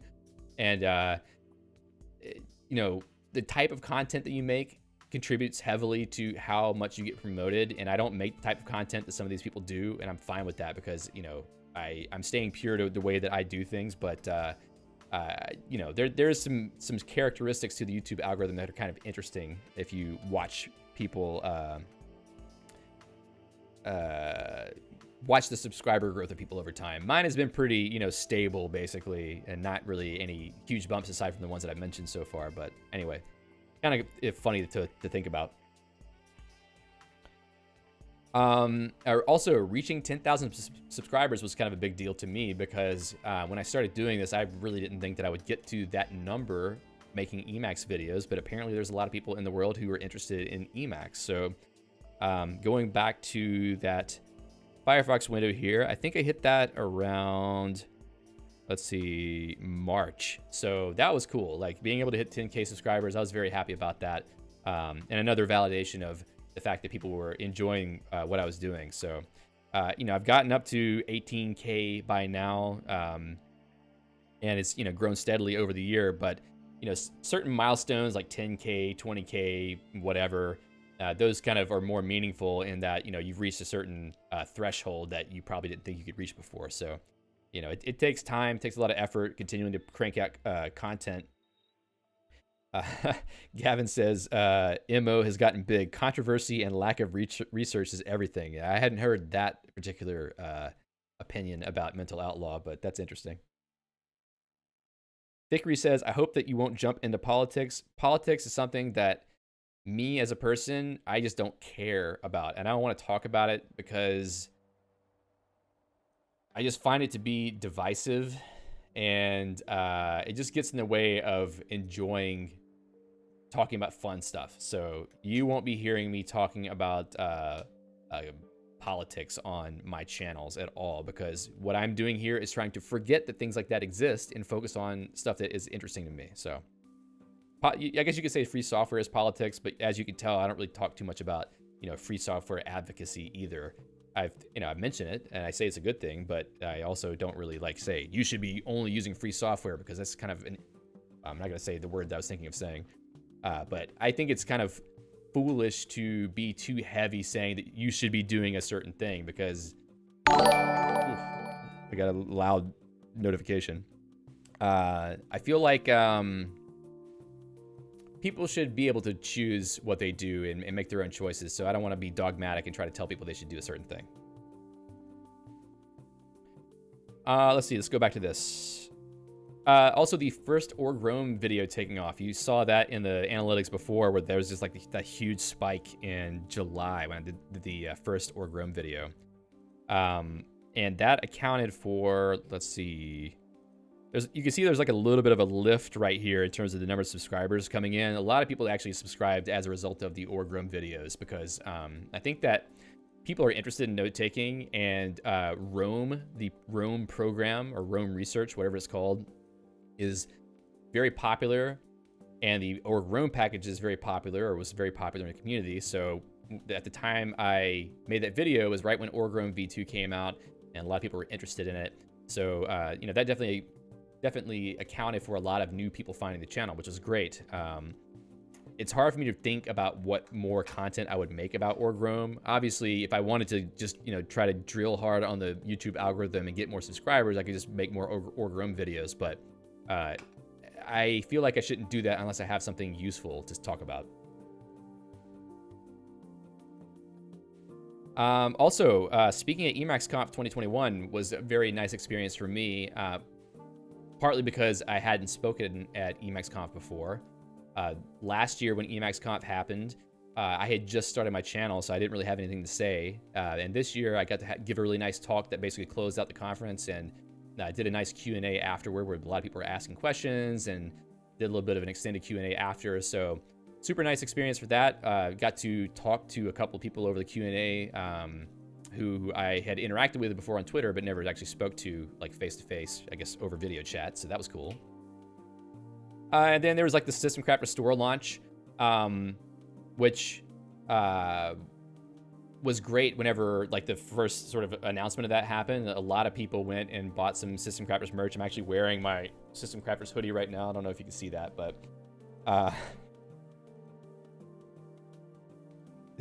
Ashraz is threatening to mute Case. Don't do that.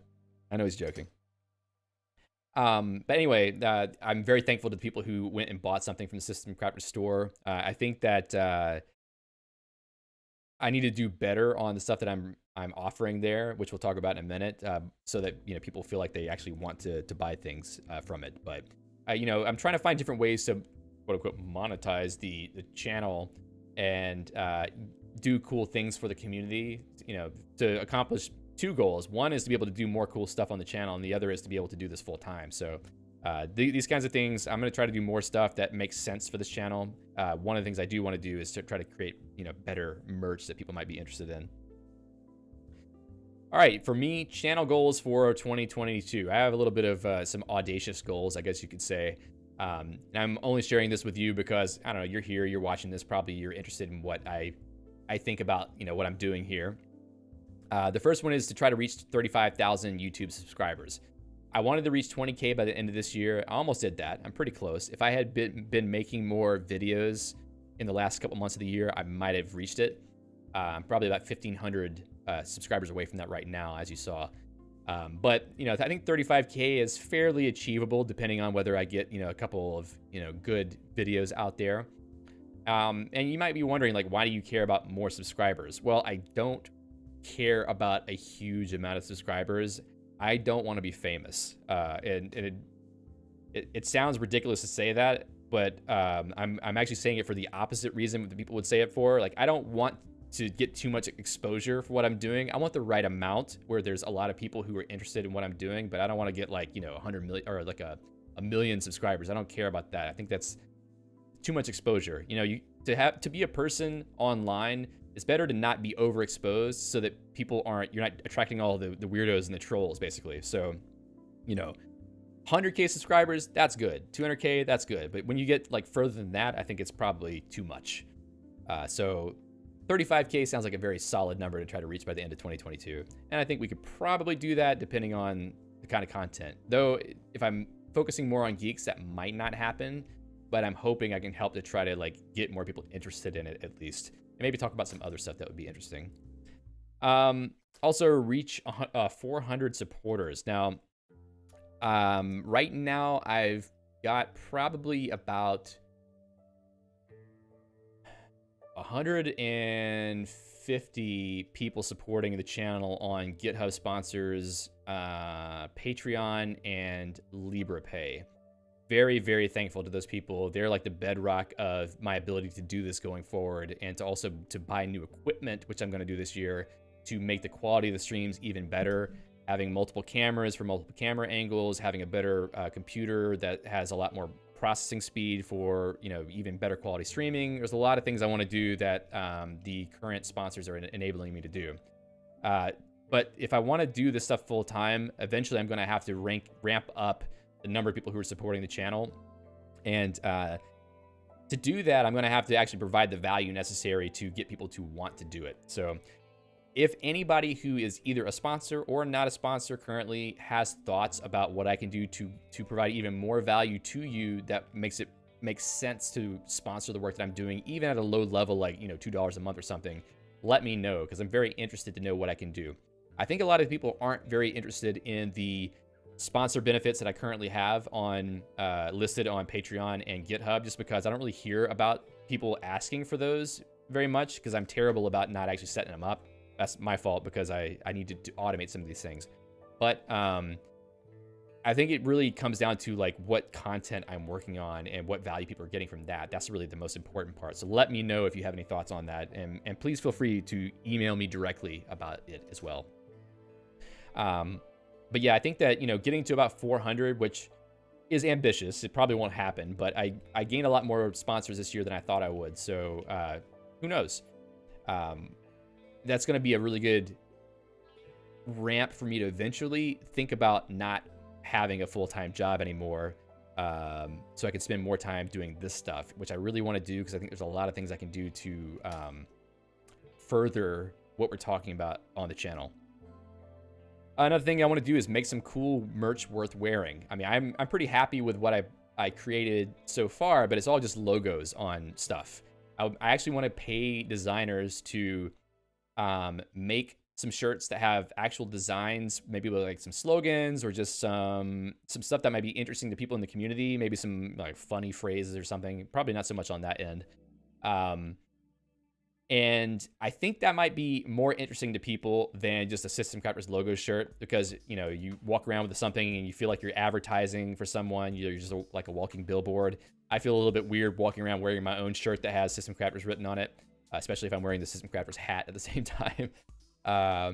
But I think it would make more sense to be a little bit more subdued, or at least, you know, have the design focus on something else than just being a logo. So I think that would be a cool thing. David Reno says, maybe have a poll on your merch ideas. That's not a bad idea, actually. Fickery says, do YouTube channel membership enable? I should do that. I've been thinking about it.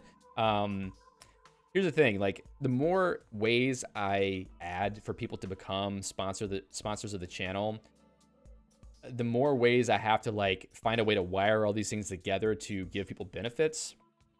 But I definitely want to turn on the channel memberships. I just haven't done it yet. Case says, make them all out of denim and you're sold. Yeah, that sounds like we're all gonna look like Ernest P. Worrell if we do that. We'll just have denim hats and denim shirts or denim vests. Also want to do a hackathon. So it's something I've been wanting to do all this year, but never really had time to do. Is basically set up a hackathon for either making Emacs packages or maybe Guix package definitions or something, you know, something that's related to the stuff we talk about in the community. I think it would be a great way for people to have a reason to go maybe write an Emacs package or create their own configuration that they want to share with other people. So definitely going to do a hackathon. If people have ideas for what we could do in a hackathon, please let me know. If you're interested in maybe helping out with the execution of a hackathon, I mean, it probably doesn't require like a whole lot of work to do that, but, you know, it'd be nice to have people around who could help answer questions if people are having trouble like working on something during a hackathon. That kind of thing would be useful. We will try to do that this year at some point. I just haven't decided when. And let's see, is there anything else I was thinking for 2022? I think that's basically it. I mean, there's actual project goals I have as well for next year that are related to the channel, but maybe I'll mention that in the next section. All right, let me scroll back in the chat because I'm sure I missed a lot of stuff here.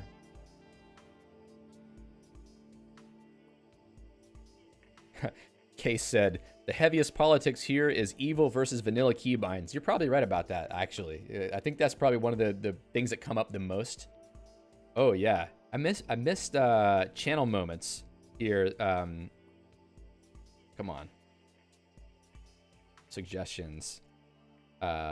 Figuring out Sherry was a bot. Or did we? So, yeah, for those of you who maybe didn't see some of the streams earlier in the year, we had someone named Sherry who was showing up in the live chat, and you know, we were never very sure whether it was a bot or not, but there was some kind of interesting things being said by this person in the live chat that didn't make a whole lot of sense. And they showed up a few times and then all of a sudden disappeared. And, you know, through some sleuthing in the System Crafters IRC channel and a little bit in the Discord, I think we discovered that probably it was a bot, but I'm still not sure. So the thing that they did with that bot was they made you feel sympathetic because they were talking about like traumatic brain injury and stuff. So it could have been a person, but also, I don't know, there's some chance it wasn't a person. Ashraz says, somehow I'm still missing those weird texts. Yeah, that was kind of, you know, it was a nice little mystery to have around. I couldn't have designed it better myself. Gavin says, all subs coming from System Crafters. Nah, you're probably getting them on your own there. DePaul says, DistroTube is where I got inspiration for using Arch. Good to see the connections. Yeah. Purple G says, I stopped watching DT because it touched on politics a bit. Yeah, I mean, I just think it works for some people to talk about politics on their channel. And you often see Linux channels leaning more into politics than other types of channels. I have no idea why. I have my theories on that I won't share, but that's not going to be what happens in this channel because I just really don't. I don't care about politics, and I find them not very interesting. It just makes me frustrated. Pavel says, Mental Outlaw seems to be knowledgeable about cybersecurity things, but I wouldn't have him be the only source about that. Yeah, I've not watched enough Mental Outlaw videos to have a opinion there. Greg says, thanks for the Emacs from scratch videos. Have me using Emacs for the first time since university. That's great. Yeah, that's really awesome. Ashraz mentioning what Case said earlier about Emacs versus, Evil versus Vanilla, saying the choice is obvious. And Pavel says tabs versus spaces are eternal. That's the eternal, one of the eternal political wars in the programming community. Tabs versus spaces, Vim versus Emacs.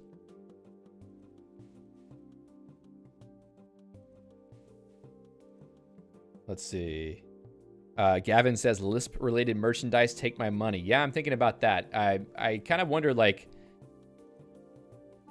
what I can do with logos of certain things, like let's say Emacs or other projects. I need to look into the licensing of some things or ask people for permission if I can use certain logos in merchandise that is related to the channel. I'm not just selling merchandise for some other project. But, you know, sort of generically Lisp related things like, you know, Lisp in jokes and whatnot, I definitely am thinking about doing stuff like that.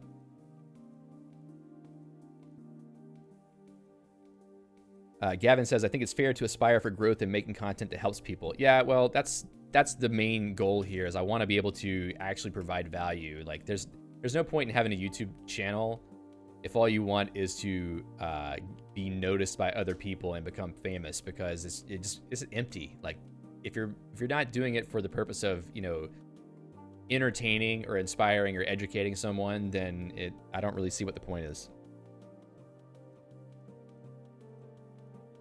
New green screen, GNU Ninja says. Oh, is it flapping again? Well, the problem with the green screen right now is that I don't have my actual green screen, which is huge, because it's on a container ship coming to Greece at the moment. And when I have my actual office set up again, all will be fixed. Brian Paranto says, you just got one more sponsor. Thank you very much. I saw that come in. I appreciate that. Ashraz says, merch that's combinable. You know, craftable System Crafters merch. That's an interesting idea.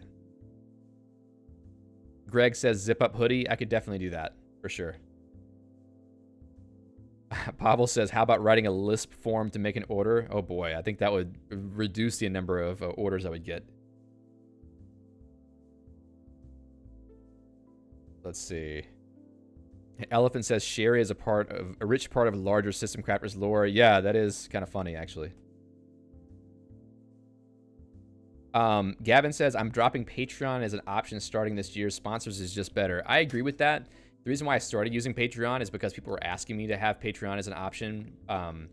Thing about GitHub sponsors or Patreon is that sometimes people from certain countries can't use them. for certain reasons. I don't really know what the problem is. I think it's like payment gateway issues or something. So having more options gives you the potential to have more people sponsoring your work. And also sometimes people just have an account on Patreon already. They don't want to have to do, set up a credit card on GitHub. So I don't know.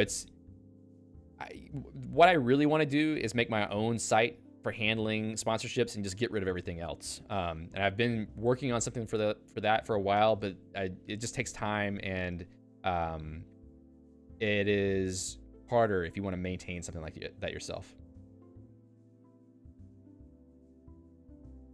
Gavin says, I was joking about DT getting 60K cut subs from System Crafters. Yeah, okay. Maybe, who knows? Maybe it worked in reverse. He should give some of those back, though, I think.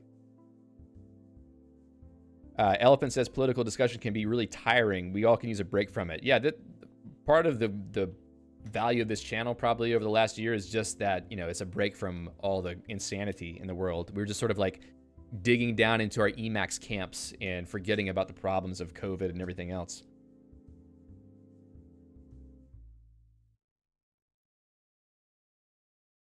All right, let's see.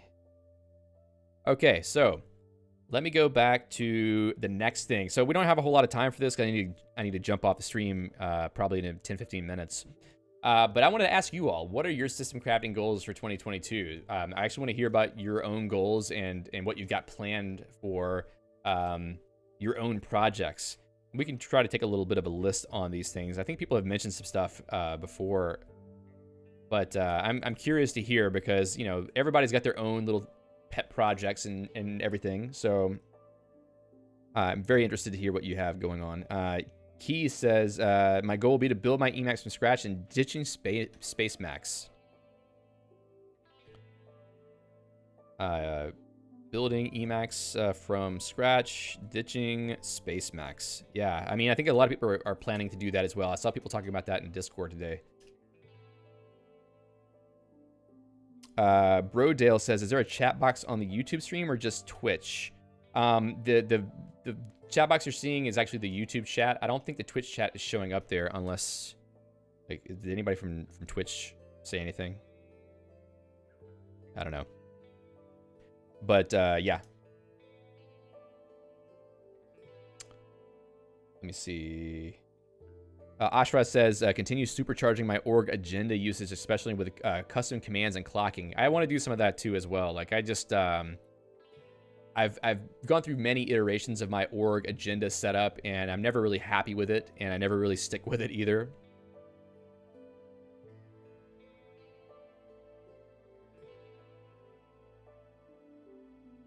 And Case says, using Linux full time at work. That's a fun one. I wasn't able to do that for a long time until more recently.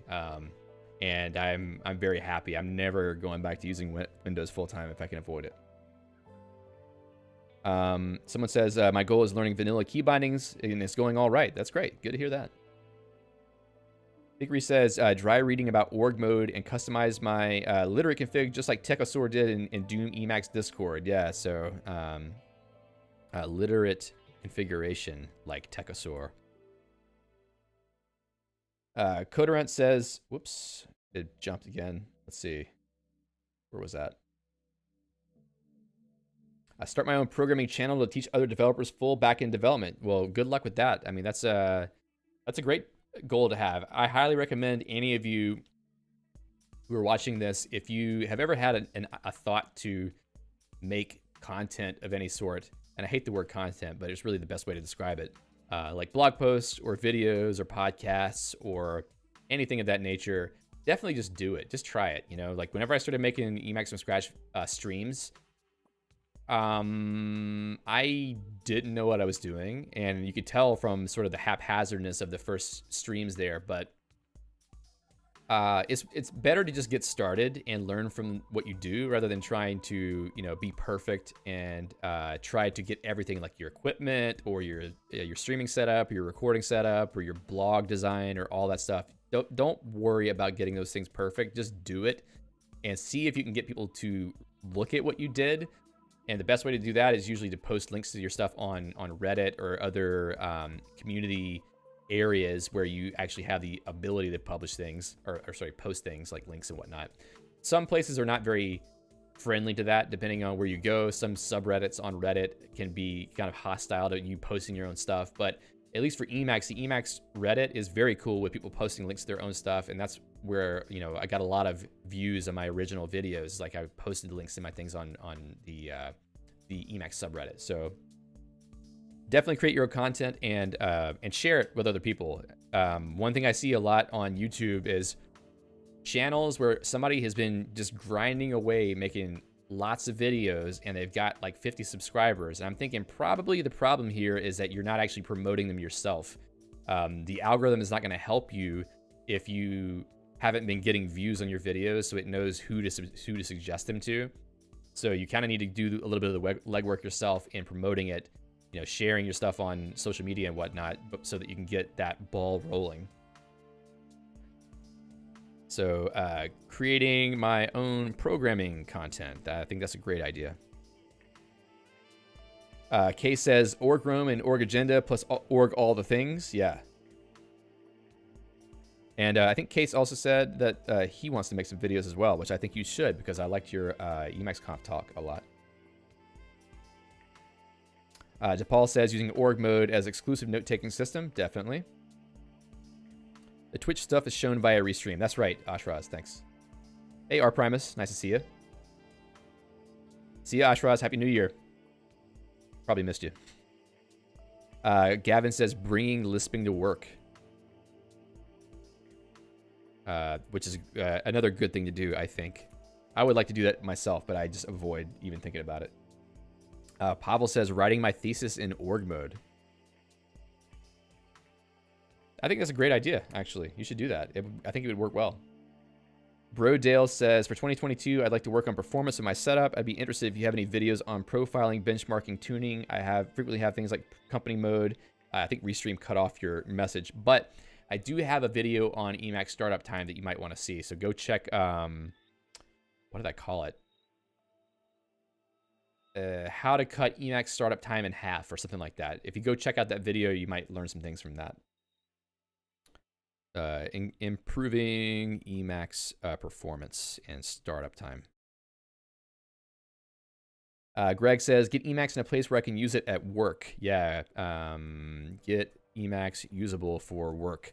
That was a thing that took me a very long time. LSP mode coming along was the biggest thing that made that possible for me. So just being able to get LSP mode set up for whatever language you're working in is going to be a huge improvement, I think.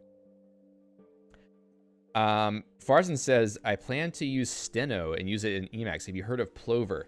You mean like a stenographic or whatever kind of keyboard that is with like the less keys? I'm saying nonsense right now, but that would be cool. I've not heard of Plover. Let's see. Learning Steno and hooking it up in Emacs. Elephant says, I'd love to start a channel, but honestly, online interactions kind of scare me. I feel like people get weird once you get big enough. Yeah, I agree. People do get weird, but I think you have to get really big for that to happen. I don't have any trouble with people, or at least I haven't had. Hopefully, by saying that, I'm not going to get trouble with people, but I think you have to have a pretty high level of exposure before you start getting the really nasty trolls. I've had some mean comments before on videos, but never anybody like harassing me. Dustin says, goal, finally generate a website from my config. Generate a website from my config and org Roam notes. Yeah, generating a site from org Roam notes is something that doesn't work straight out of the box, but it's something I would like to make a video on because it is something I get a question about quite often. Let's see.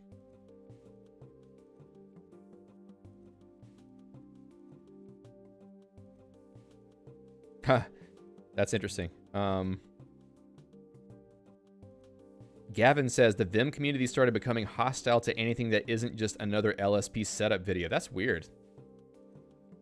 And he follows on by saying, it's been Gavin's experience on his own videos. Videos on native Vim features used to be embraced, but now they get downvoted more and more. That's really strange.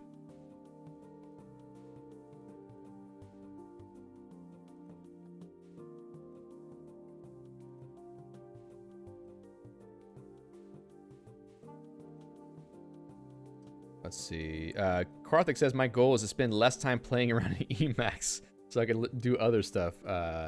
Spend less time playing around in Emacs. Well, honestly, I'm at the point now where I do spend less time playing around in Emacs because I've created so much work for myself between my job and 2 YouTube channels and, you know, family responsibilities and moving to another country that I don't have any time to play around in Emacs, and I wish I had time to do that.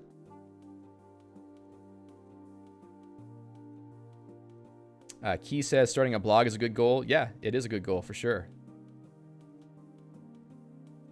Fickery says, isn't org mode about your personal notes? Not every note should be published. Well, I definitely don't publish my own notes, and I would not publish my org roam notes because I have my journal and a lot of, you know, personal thoughts and plans and stuff in there. But some people do like to actually publish their org roam notes because they consider it like a knowledge base for themselves, and they want to share that knowledge base with other people. So it's like another way to have a blog, but not really about individual articles. It's more like having these, you know, this web of concepts that they have notes about, which is kind of cool. And because we're out of time, I'll just let you know what mine are as well. I want to migrate all my personal config to Guix Home. Basically, all my dot files, I want to make that all migrated over to Guix Home. It's going to take some time because there's a lot of stuff I need to learn about how to write the more elaborate parts of Guix code to make this work. But I'm up to the task. I think it's very interesting. And also create it. I think maybe that's what I meant to say. Create it with a new modular base Emacs configuration. So I've been having an idea for a while, which I mentioned on the channel a couple times, about having a sort of a modular Emacs config with just like a really basic starting point and then things you can pull in. And I think that something like this would blend very well with Guix Home. I believe that even RDE by Andrew Tropin has some ideas like this where you can pull in Emacs package functionality using Guix Home. So what I would like to do is make a config that could be used either with Guix Home or even standalone, like if you need to boot into Windows or Mac OS or something like that. That's more modular, and that's something I'll be spending some time on whenever I actually have time to hack on this stuff. It's going to be pretty fun, I think. Oh, and another thing I want to do is try to create my own custom distribution of Guix. So I would like to make a sort of System Crafters flavored distribution of Guix. I wouldn't call it, you know, it would be Guix, but it would be sort of a layer on top where I have, you know, a custom package channel, some utilities for configuration, pull in all of the proprietary Linux driver stuff by default so that you have that available. Maybe create a live CD so you can actually boot into a graphical environment whenever you want to install Guix or just try it out. There's a lot of things we could do to potentially improve upon the Guix experience while still having everything just be Guix. And I think that would be a good way to build some content for the channel. Like, you know, how can you make your own custom Guix distribution, etc. So that's something I want to spend some time on. However, it will take a lot of effort, so I need to find time for it for sure. Mondo says, do you use org roam as Zettelkasten or rather more as a convenient notebook? I use it more like Zettelkasten, but I'm not really using it like, you know, very religiously to the idea, I guess you could say. I don't do that. Let's see. Stefano says, the topics of this channel are intriguing me. Well, you should watch some more videos and maybe you'll find yourself hacking Emacs before long. See a case, I probably missed you, but Happy New Year to you as well.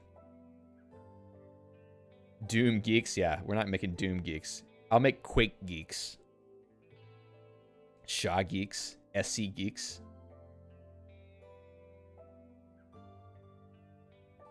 Kind of like a System Crafters Emacs config for beginners, but now for geeks, yeah. Something like that, for sure. Having a starting point that is easy to put together and then eventually stop using the customizations and do your own stuff would be really cool. And I think that is very doable with Guix. Basically have like, you know, full Emacs EXWM desktop environment set up that you can just pull in easily with a few lines of configuration code. But then later, if you wanted to not do that, you could just sort of choose some different components instead and do your own thing. That could be pretty cool. Quake geeks, yeah. Oh, you're still there? Okay. People keep saying Happy New Year, and I kind of think you're leaving, so. But it is time now for me to start winding the stream down because I can smell dinner cooking, and I think they're probably waiting on me to come eat. So let me see if that was it. Yeah, that was everything for the stream.